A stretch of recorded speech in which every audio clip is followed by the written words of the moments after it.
Naples, 1955. The wooden spoon trembled in Sophia Morelli's weathered hand as she read the letter from America that would forever change her understanding of her family's culinary heritage. Words that would have seemed impossible just weeks earlier. Nonna, they're paying for authentic Italian recipes. Americans are desperate to learn how we make pasta from scratch. Before we jump back in, tell us where you're tuning in from, and if this story touches you, make sure you're subscribed, because tomorrow I've saved something extra special for you. Through her kitchen window, Sophia watched the morning sun illuminate the narrow streets of Naples, women hanging laundry from balconies, and local vendors setting up their modest food stalls. Everything contradicted what she had believed about American cuisine and culture. Americans were supposed to eat only hamburgers and processed foods. Their understanding of Italian cooking was supposed to be limited and inauthentic. Yet here in her humble kitchen, a letter from her niece Maria in Chicago described a culinary revolution happening across the Atlantic. When the first Italian grandmothers received similar letters in early 1955, they were among approximately 5,000 elderly matriarchs whose recipes would reach American shores. The first requests had begun arriving in Italy in November 1954, following a surge of interest in authentic ethnic cuisines. These women had preserved recipes through 2 world wars, economic hardship, and massive emigration of younger Italians. They expected their culinary traditions to fade, perhaps die.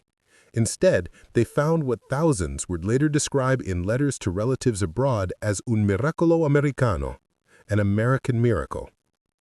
The transformation had begun swiftly in post-war America. After years of rationing and simplified wartime cooking, American households faced a new prosperity and hunger for more sophisticated flavors. No supplies of authentic ingredients arrived from Italy to mainstream American stores. Supermarkets treated pasta as a novelty, and what passed for Italian food in restaurants bore little resemblance to the real thing. American home cooks, pressed from all sides by advertisements for convenience foods, found themselves dissatisfied.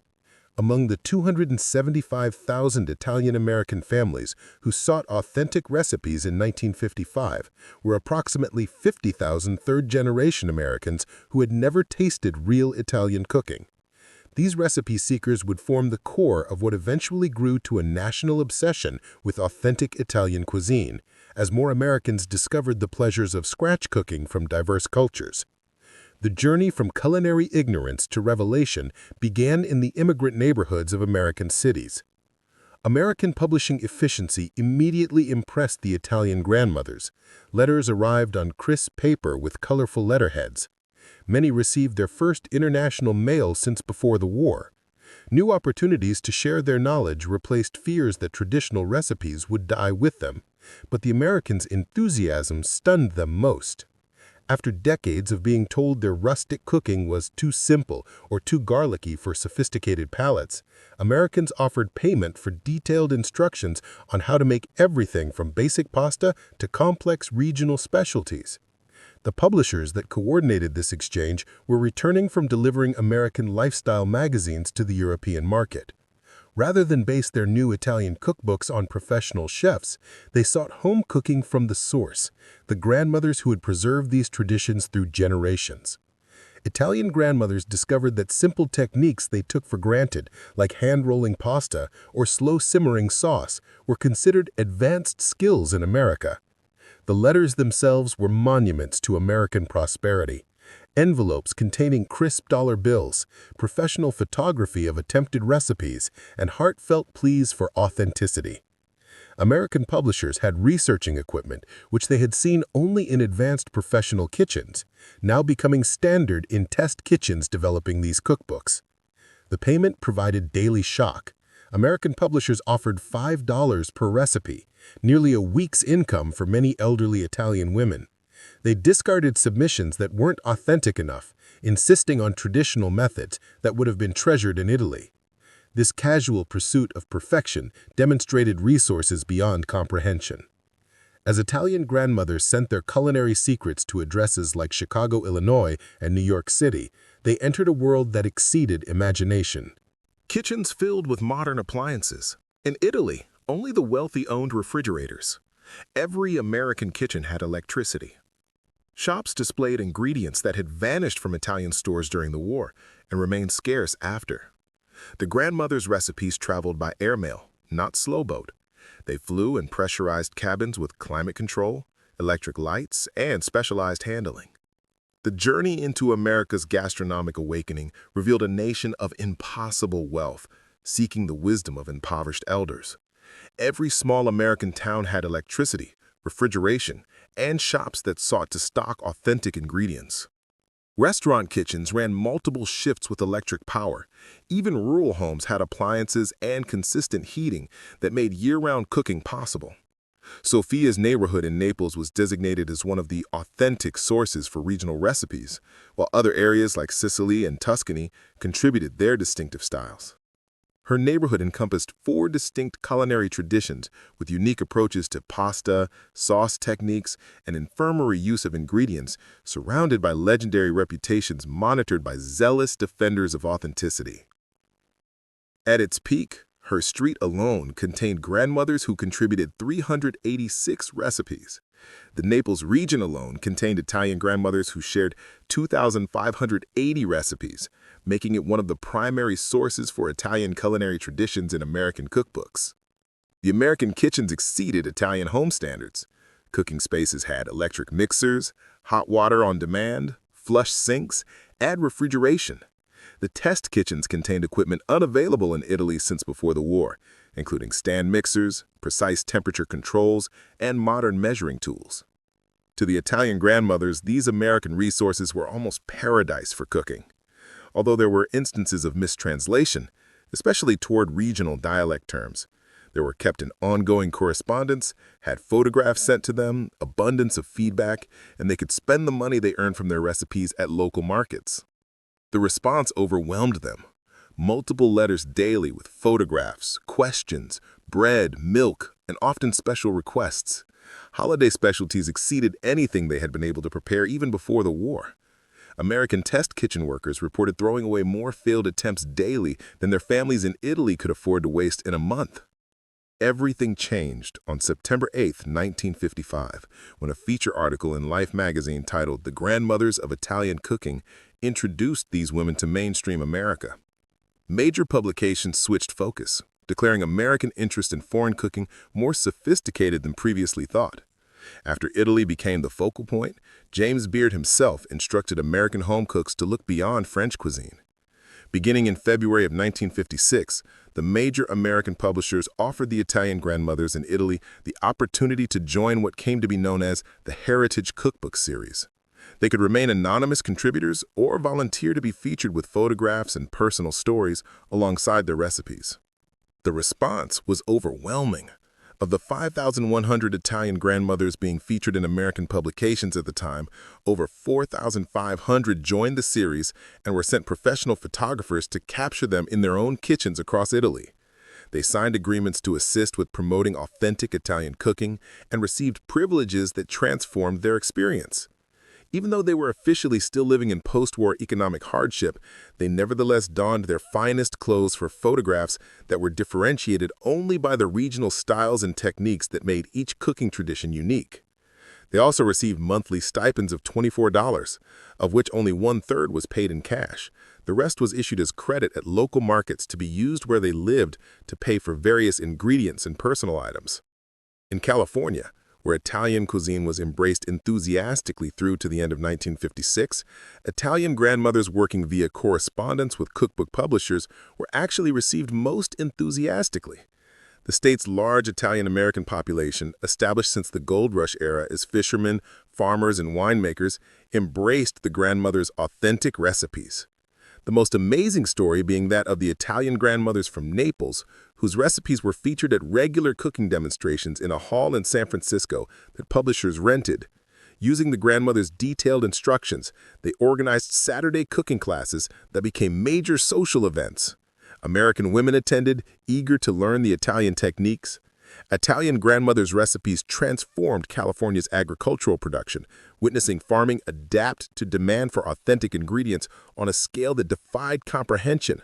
Single farms began growing Italian varieties of tomatoes larger than some Italian provinces. Mechanical harvesters adapted to handle delicate herbs and vegetables, Italian grandmothers became essential contributors to the American culinary revolution. They provided recipes for pasta shapes unknown in America, shared preservation techniques that would have been lost, and maintained cultural context with expertise gained through generations. The Italian grandmothers accounted for over 90,000 authentic recipes in American publication from 1954 to 1957. In financial return, the program provided Italian communities an estimated $230,000 in recipe payments. Thousands of authentic techniques preserved for future generations. Critical regional variations saved from being forgotten. Integration success came as 45,000 grandmothers joined the Heritage Cookbook series. Less than 1% refused to participate. Thousands maintained correspondence with American families for years. Many saw their grandchildren emigrate legally to America. At the Brooklyn Cookbook Testing Kitchen, Italian grandmothers' pasta recipes were prepared with enthusiasm. American test cooks worked with dedication, knowing every authentic technique brought Italy's flavors closer to American tables. In agricultural areas, they influenced crops crucial to supplying both America and global markets with authentic Italian varieties. By June 1955, over 14,500 Italian grandmothers had contributed to cookbooks throughout the United States. As the program expanded after the Life magazine feature, Italian culinary wisdom became indispensable in many American households. Cultural exchange flourished despite language barriers. Italian grandmothers met American food editors through translated correspondence, approved cooking demonstrations, and through photographs sent back and forth. In Ogden, Utah, a local church held cooking classes each weekend using the grandmother's recipes, and Italian-American families could contribute additional recipes on Sundays. These culinary relationships faced obstacles. Language barriers complicated precise instructions, yet determination found ways. Sympathetic bilingual volunteers performed translations. Couples maintained cooking exchanges through detailed letters with drawings. And many women followed the Italian techniques so faithfully that when they eventually visited Italy, the grandmothers wept at the authenticity they had achieved. The Italian-American community played a crucial role in areas with large Italian-American populations. Grandmothers found surrogate representatives who invited test cooks for authentic Sunday dinners, helped them understand measurements and techniques, and maintained connections that lasted decades after the initial publication. Christmas 1956 provided profound emotional impact. American churches and civic organizations sent packages to Italian villages containing vanilla, chocolate, and baking supplies, luxuries even for American civilians during certain seasons. Local communities organized fundraisers and celebrations. At Sophia's neighborhood in Naples, American tourists performed Italian Christmas carols. Catholic churches held special masses where American visitors presented gifts to the grandmothers who had shared their recipes. The Christmas feast included dishes prepared by Americans using the grandmother's exact instructions, multiple courses and desserts, abundance that Italians hadn't seen since before World War I. This gratitude toward cultural custodians shattered the last remnants of doubt about American sincerity. Italian grandmothers wrote to publishers describing American appreciation that only a nation certain of its own identity could show. By 1957, thousands of Italian recipes appeared in educational programs. Americans studied Italian cooking terms, regional history, measurement conversions, and adaptation techniques. Universities provided correspondence courses in international cuisine. The recipe exchanges showed Hollywood's interest and inspired articles that evolved from simple ingredient lists to sophisticated explorations discussing regional variations and cultural context. Italian grandmothers built a foundation for culinary tourism, formed cooking schools, and created culinary traditions that remain in many American locations today. At various cooking demonstrations, they instructed via translated letters how to construct elaborate pasta shapes, painted colorful descriptions of seasonal eating, and built educational resources that still draw visitors. These weren't crude adaptations, but professional quality instructions that demonstrated Italian culinary tradition. When news of the June 6, 1957 announcement that Italian cooking had surpassed French in American popularity reached the villages, Italian grandmothers celebrated wildly. These were their former critics embracing their humble techniques, but also the validation that would preserve Italy's regional cooking from post-war modernization. Italian grandmothers worked extra hours answering questions, writing precise instructions on sauce techniques with messages like, "Patience brings flavor. Respect the ingredients." In Rome became the world's most desired culinary destination in June 1958, Italian grandmothers and Italian chefs reunited in various events that celebrated Italy's new culinary status. When Italy hosted the 1960 Summer Olympics, American tourists recognized Italian food instantly, positioning Italy as a destination for food connoisseurs. Italian grandmothers received invitations to teach Italian cooking across the United States. International recognition allowed them to spend time and money restoring regional cooking traditions. Their cooking schools featured practical demonstrations in critical areas discussing hygienic preparation and answering questions on controversial subjects like superstructures and complications related to egg pasta and sauces. These culinary establishments became centers of cultural exchange. Americans held joint celebrations across America. Former obscurity had become cultural prominence. At Sophia's neighborhood in Naples, grandmothers and visiting Americans held a celebratory feast that drew thousands. Throughout the correspondence, Italian grandmothers experienced genuine American appreciation. When grandmothers received news of their recipes winning cooking competitions in America, American editors and readers sent congratulatory letters. Local families adopted recipes that had nearly been forgotten, ensuring they weren't lost during modern developments. Recipe attribution particularly affected grandmothers. Italian names appeared prominently in American cookbooks, working alongside American food editors, learning techniques and using equipment unavailable in Italy for years. Grandmothers received recognition and payments for contributions that would have been taken for granted in Italy. The separation between French and Italian culinary influence became more pronounced after Life magazine's feature. While French cuisine often maintained formal technique, Italians embraced their new status as champions of home cooking, sharing enthusiastically for American appreciation. In March 1957, the U.S. publishers sent 1,800 cooking demonstration representatives to Boston. First housed at local community centers in South Boston, the Italian recipes received frosty treatment by locals. Boston's Italian-American community initially viewed grandmother recipes with suspicion, fearing they would damage the community's reputation for assimilated American cooking. But transformation came quickly.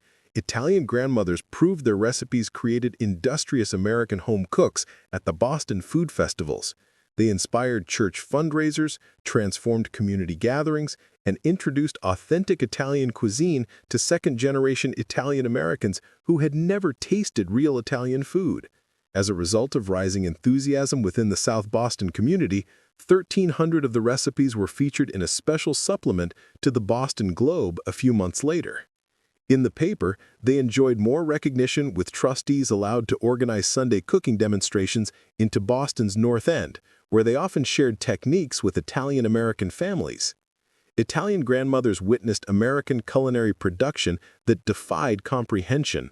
In California's Central Valley, they saw single farms producing tomato varieties more diverse than entire Italian provinces. Mechanical food processing handled in hours what would take weeks in Italy. They received letters describing how Americans selected only the perfect ingredients, entire crops sometimes dedicated specifically to authentic Italian recipes. Techniques that would have prevented culinary extinction in Italy, but here demonstrated unlimited production capacity. The casual attitude toward abundance stunned the most.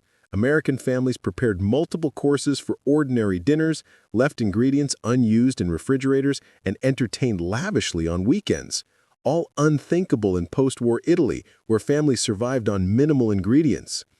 Their recipes were put to work in American test kitchens, earning the grandmothers $8 a recipe. Even this modest payment seemed generous to women who had little income, and they saved carefully to improve their kitchens after the exchange. Italian grandmothers left permanent marks on American culture. They introduced proper pasta technique to communities that still make fresh pasta today. They taught Americans to make authentic sauces and pizza, helping launch what would become a multi-billion-dollar industry. Their decorative food techniques, garnishing methods, proper plating, and specialized equipment remains in thousands of American kitchens. Recipe exchanges published by publishers showed remarkable transformation.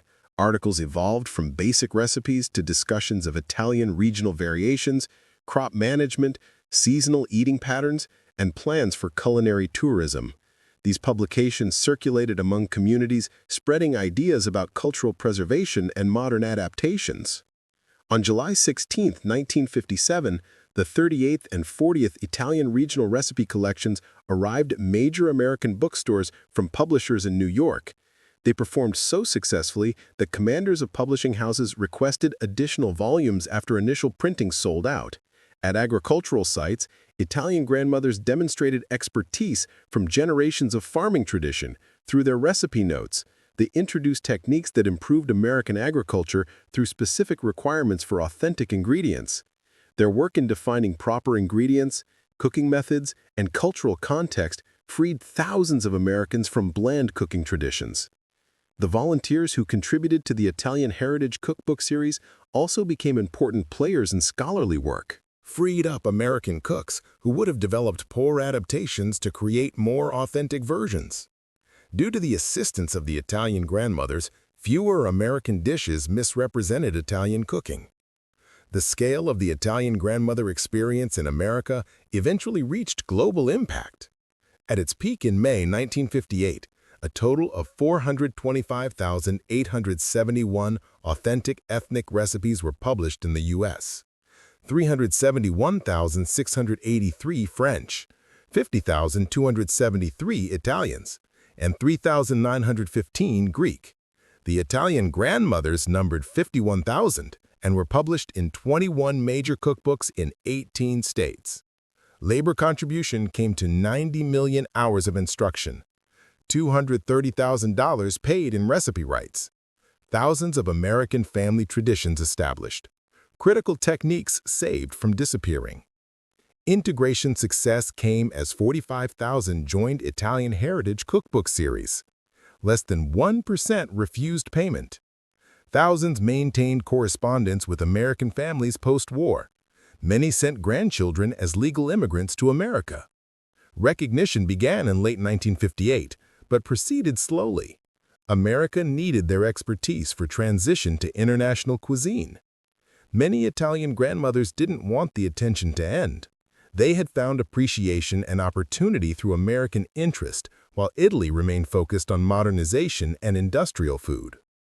When the final publications began, entire communities turned out to celebrate. At Sophia's Naples neighborhood and other villages, local newspapers wrote about gaining friends, not losing obscurity. Relationships formed during correspondence, both professional and personal, faced new challenges.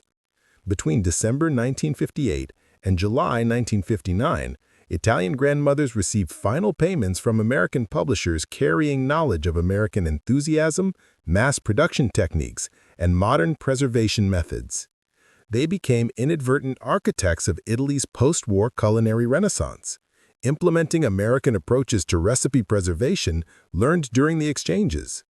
As promised, many Italian grandmothers saw their grandchildren journey to America as legal immigrants.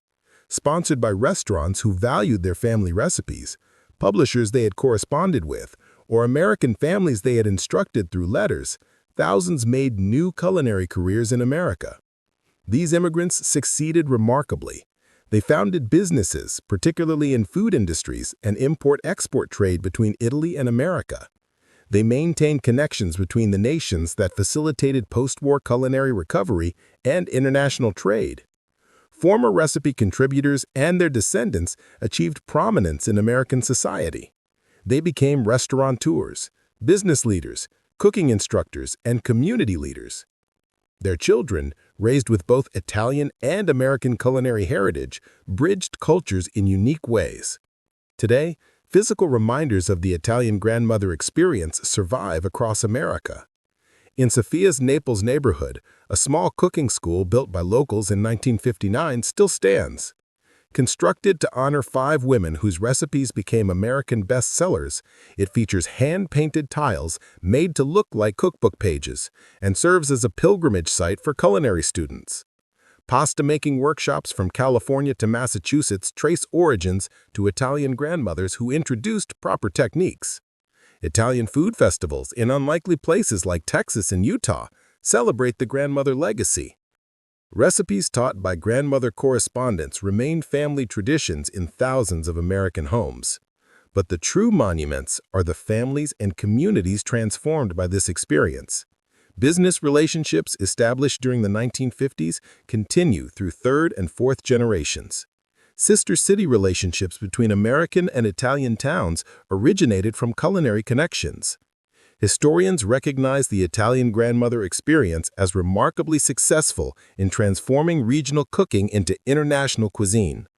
Unlike traditional cookbook approaches through professional chefs, Italian home cooking was elevated through the experience, with Americans witnessing Italian culinary tradition firsthand. Several factors contributed to this success. Italy's post-war economic struggles changed grandmother status from obscure to celebrated. Italian-American communities provided cultural bridges that made exchange possible. Catholic faith, shared by many Italians and Americans, created bonds around feast days and celebrations. Italy's pre-war isolation made grandmothers receptive to international recognition. American enthusiasm and financial support contradicted expectations of cultural dismissal. The contrast with French culinary exchange is instructive. While French often maintained formal restaurant traditions despite similar American interest, Italians almost universally embraced home cooking values. This difference reflected cultural factors and the timing of Italy's culinary emergence. The Italian grandmother experience influenced both nations profoundly. America, it demonstrated the power of authenticity and tradition in developing national tastes. For Italy, recognized grandmothers brought knowledge that contributed to post-war culinary tourism and economic recovery. Former recipe contributors helped establish business connections between Italy and America that facilitated food trade and culinary investment. They introduced American preservation and documentation techniques that modernized Italian recipe transmission. Most importantly, they carried memories of international appreciation, providing models for Italy's post-war culinary education.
recognized.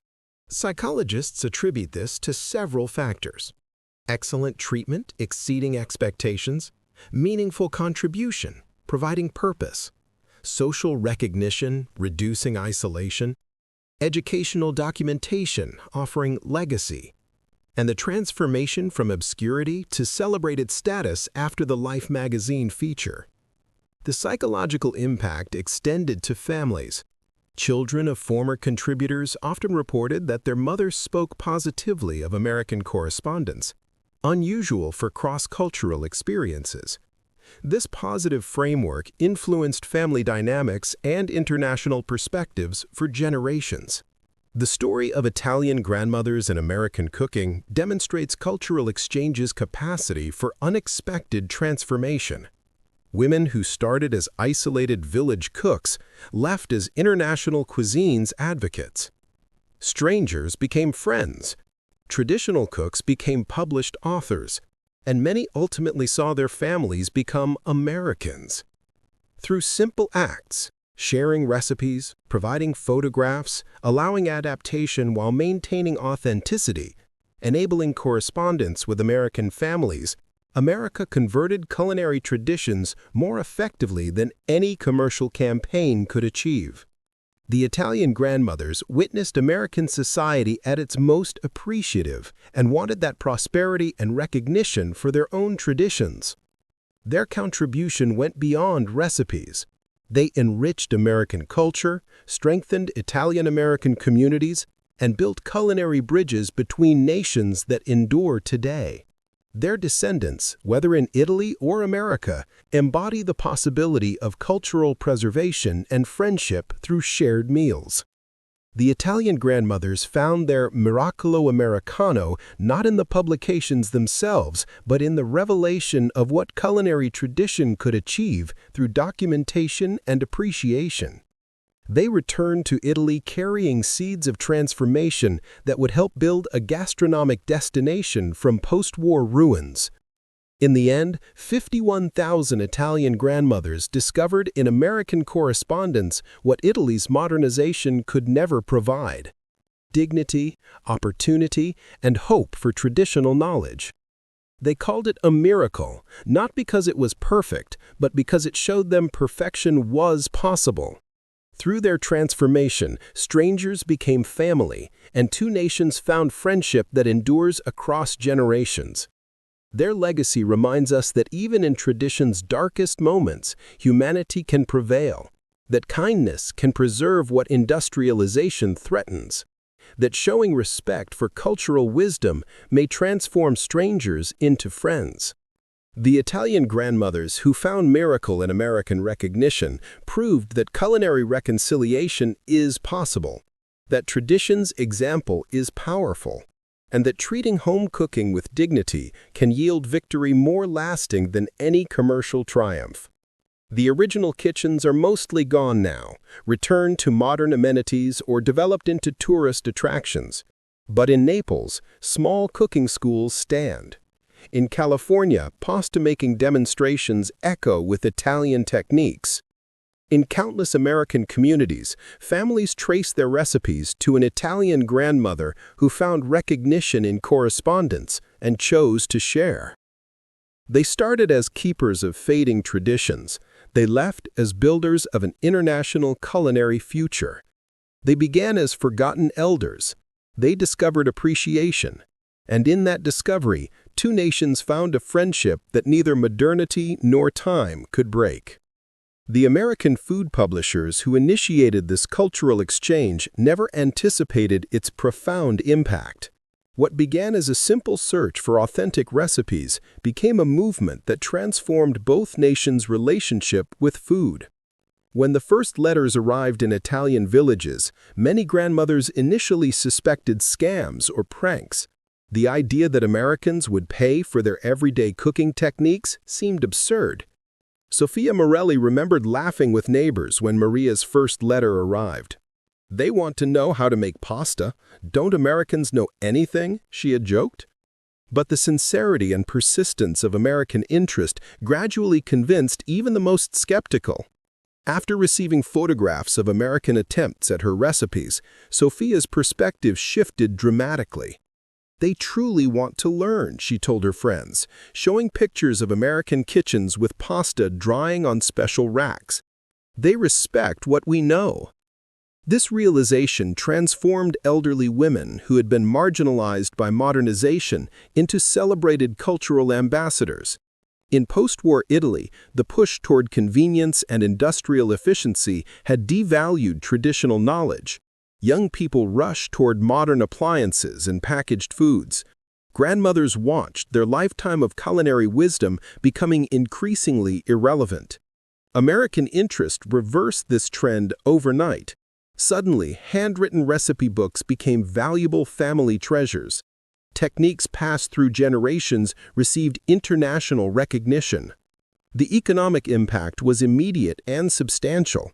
In villages where elderly women often lived on minimal pensions, American recipe payments represented significant income. Sophia used her first payment to repair her wood-burning oven, something she could never have afforded otherwise. Others invested in better cooking equipment, ingredients for recipe testing, or gifts for grandchildren. More importantly, the psychological impact transformed entire communities. Women who had been viewed as outdated obstacles to progress became celebrated keepers of valuable cultural knowledge. Their status within families and villages elevated dramatically. Grandchildren who had dismissed traditional cooking as old-fashioned suddenly showed interest in learning techniques that Americans valued enough to pay for. The correspondence itself created unexpected connections. Despite language barriers, lasting relationships developed between Italian grandmothers and American home cooks. Photographs, hand-drawn diagrams, and eventually visits bridged cultural divides. When American cooking enthusiasts began planning culinary tours to Italy in the late 1950s, many sought out the very grandmothers whose recipes they had followed. These visits became emotional reunions rather than tourist experiences. In Sophia's neighborhood, the arrival of the first American cooking tourists in 1957 became a village celebration. Women who had corresponded for years embraced like long-lost relatives. American visitors brought gifts, modern measuring cups, specialty ingredients unavailable in Italy, photographs of successful recipe attempts. Italian grandmothers responded with impromptu cooking lessons, family meals, and cultural immersion that no commercial tour could provide. These personal connections accelerated cultural exchange in both directions. Americans returned home with deeper understanding of Italian regional cooking, while Italian villages gained insights into American life beyond stereotypes. The economic benefits extended far beyond recipe payments. As American interest in authentic Italian cooking grew, demand for imported Italian ingredients exploded. Villages that produced traditional cheeses, olive oils, and cured meats found international markets for products previously sold only locally. Regions known for specific culinary traditions became destinations for food tourism. The connection between landscape and cuisine, what Italians had always understood as terroir, became appreciated internationally through grandmother recipes that emphasized local ingredients and seasonal cooking.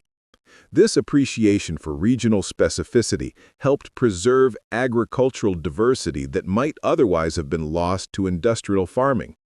The American fascination with authentic Italian cooking also reached Italy's urban centers and influenced the country's culinary evolution. Young Italian chefs who had embraced French techniques and international fusion began reconsidering their grandmother's cooking.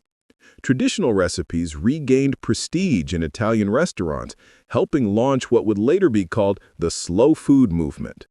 Publications that had dismissed regional cooking as peasant food now celebrated its authenticity and connection to place. Cooking schools in Italy began documenting and teaching traditional methods that had previously been passed only through family apprenticeship.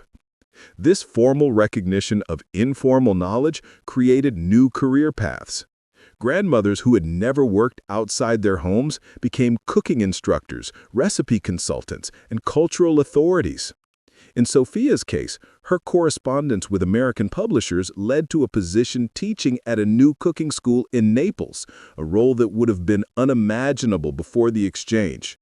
At 72, she found herself with a new career, international recognition, and income beyond anything she had expected in her elderly years.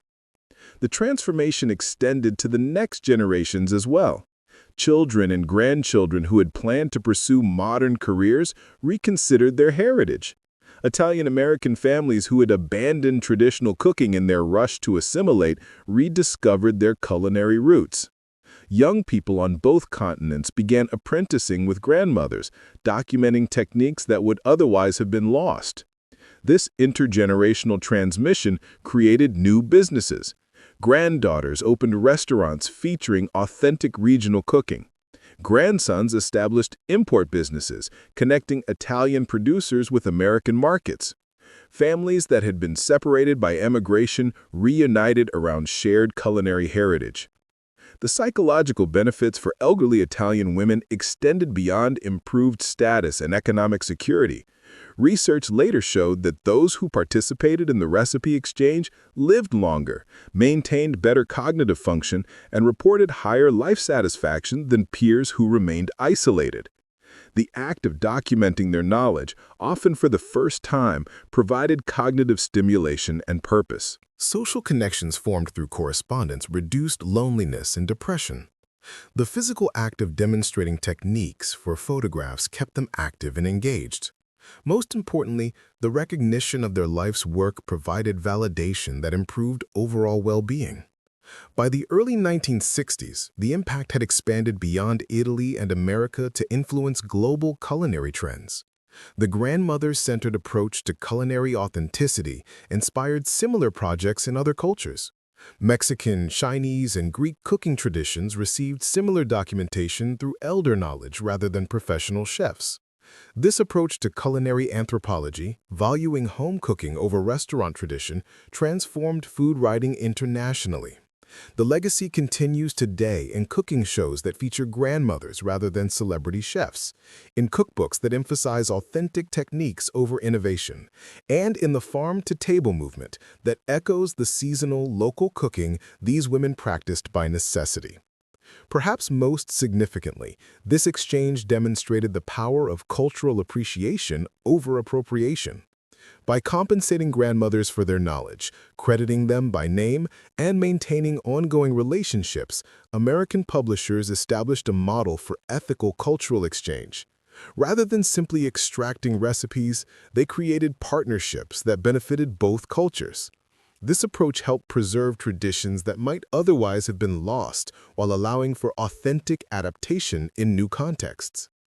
The women who were once shocked that Americans would pay for their pasta recipes ultimately transformed both nations' relationship with food. They elevated home cooking to cultural heritage, connected generations through shared knowledge, and built international friendships through the universal language of food. Their legacy reminds us that wisdom often resides where we least expect it, in the hands of those society too often overlooks. The trembling hands that had written recipes on worn paper became the architects of a culinary revolution that continues to shape how we eat, cook, and connect across cultures.